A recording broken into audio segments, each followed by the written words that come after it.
Hey everyone, welcome back to the channel. I'm Brad, and this week I'm turning the camera around because this video deserves a very special introduction. Patric Lager is a very talented golf club restorer and a friend of mine, and he found a diamond coating that you could put onto a golf club. And he did it to his wedge, and he found out it was the highest spinning wedge that he's ever hit. But here's the cool part. Stop! Here's the cool part. Patric actually lives near where they make the product. So he took a camera down to Surface Technology Inc. and he filmed the entire process, and then he sat down with Michael, who's the president and director of innovation, to learn about this game-changing technology. This is the highest spinning wedge I've ever hit that's legal. It's coated with 2 carats of diamonds.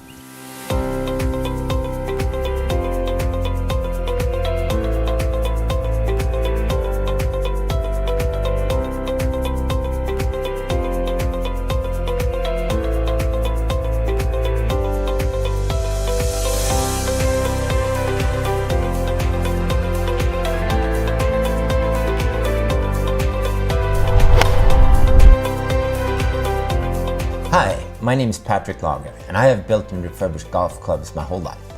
I refurbish golf clubs for fun, as an expression of art, and as my therapy. I'm also interested in new and unique innovations when it comes to club making. From this, the idea was born to video document innovations that I find and believe in a series of videos. I've had the pleasure of getting to know Michael Feldstein, president of Surface Technology Inc. Surface Technology is an innovative leader in the metal finishing industry for many industrial applications, and specifically has created an Electroless composite diamond coating technology that I think is revolutionary for the golf industry. I've tested it and find it far superior to any club finish I have tried, and I have tested a lot of clubs and technologies over 50 years. The physics of diamond coated clubs is easy to understand. When striking a golf ball, some energy transforms to heat and some energy is absorbed by the club. Titanium or steel transfers about 65% of the club's energy to the ball.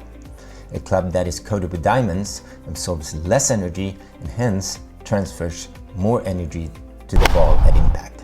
In fact, independent robotic testing of this composite diamond coating proved an increase in ball distance over 7%.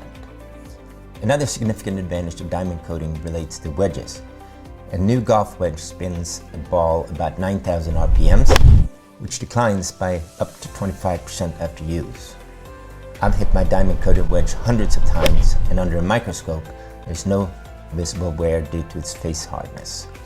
So without further ado, let me show you how I coated my clubs with diamonds. Michael, thank you so much for having me today.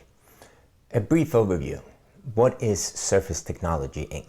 Well, first, Patrick, welcome to Surface Technology. It's great to have you here in our facility. We're very proud of what we do here. We're very unique in our industry. We make a lot of specialty coatings, and they can have properties for hardness and wear resistance and corrosion resistance, high and low friction, release properties, heat transfer. We make these synergistic composite coatings. A significant factor for spin is the surface roughness of the club face, which is regulated by the USGA. Can you talk a little bit about the roughness of your composite diamond coating technology and your interaction with the USGA?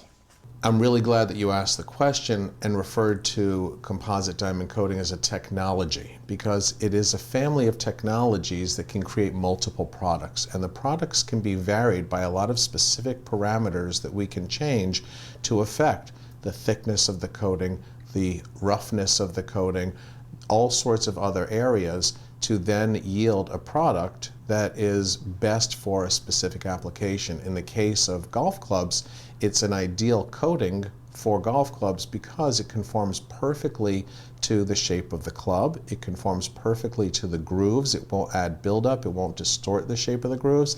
And then the specific level of roughness, we can adjust that by adjusting the diamond that we're using within the coating. And it's genuine diamond that is in each golf club and the coating that's being applied, and by adjusting that you'll have a different level of roughness, and it can be exactly consistent and maintained over time. And fortunately, through our interaction with the USGA, we have gotten a letter confirming that composite diamond coating conforms to the rules of golf. And that would be something that's easy to maintain because of the control over the very specific parameters within the coating itself. In 1998, a carbide insert wedge was used to win all 4 majors. The most well-known wedge was carbide golf. Can you talk a little bit about how your composite diamond coating technology is different than that of carbide golf? The key differences with composite diamond coating is that we're using genuine diamond particles, which are much harder. They're also of a shape where the particles themselves are not going to splinter the way carbide particles can. And instead of being in a soft bronze insert where the carbide particles are impregnated in, we're putting the diamond into a very hard nickel and phosphorus alloy that is coated onto the golf club. It could, of course, be coated onto inserts that are then put onto golf clubs, but either way, it's a much harder alloy that conforms perfectly to the shape of the grooves and has a defined roughness. So it's much more wear resistant, it's much more consistent. The first diamond-coated wedge was introduced in 1999 called Pure Spin, and it became the #1 wedge on the senior tour. Pure Spin wedges later became non-conforming. Can you talk a little bit about how your composite diamond coating is different from that of Pure Spin? The difference is whether electricity is used in the process of making the chemical coating go onto the base material or not. There's called electroplating and electroless plating.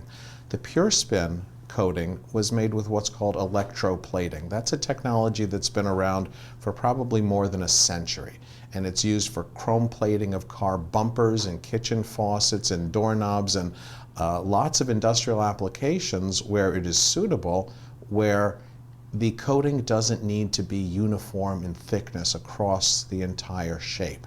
And that's fine for those applications. But in the type of intricate machinery parts and devices that we've been coating here for decades, from medical and dental to automotive and aerospace, precision of the coating thickness is absolutely essential. And that's why we have developed what's called an electroless process that's just strictly a chemical reaction to cause the nickel alloy to go onto the base metal, in this case a golf club. And so I believe that the issue with the conformity of the Pure Spin grooves to USGA standards was about the geometry of the grooves themselves. It had nothing to do with the coating or the technology of the coating. It had nothing to do with the use of diamond as we use in our composite diamond coating.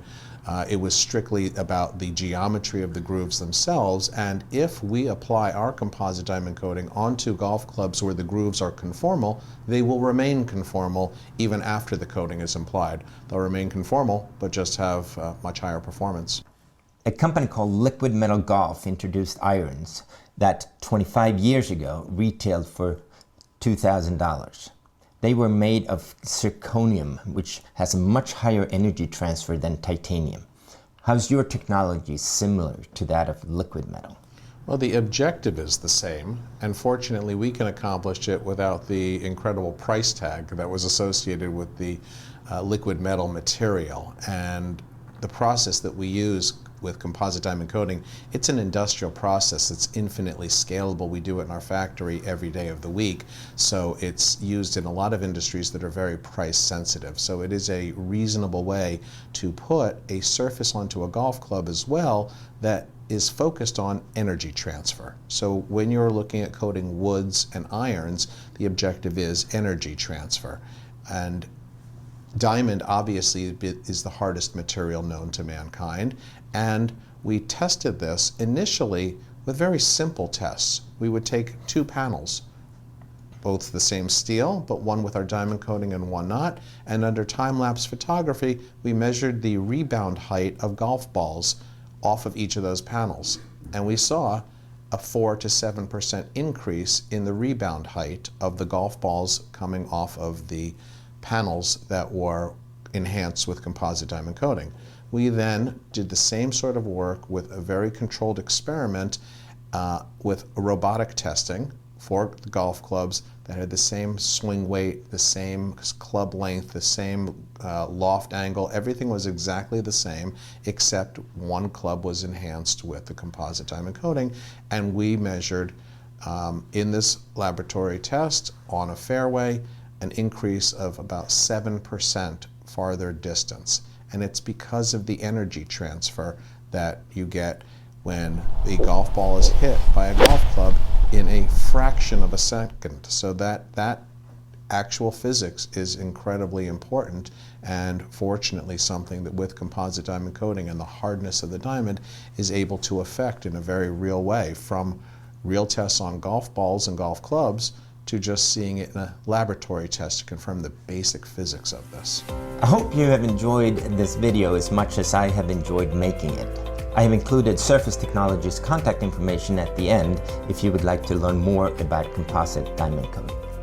All right, now if this is something that you want to do to your golf clubs, I'll leave Michael's contact information in the description. And as a gift to us, Michael said that he would offer a discount as long as you mention this channel or Golf Club Restoration. So thank you, Michael. And also leave a comment below for Patrick. What an amazing, amazing gift that you gave to this channel and this community. I'm so humbled by, first of all, your talent, your friendship, but your generosity. Absolutely incredible. So thank you very much, Patrick, and I'll see you guys on the next one. Thank you.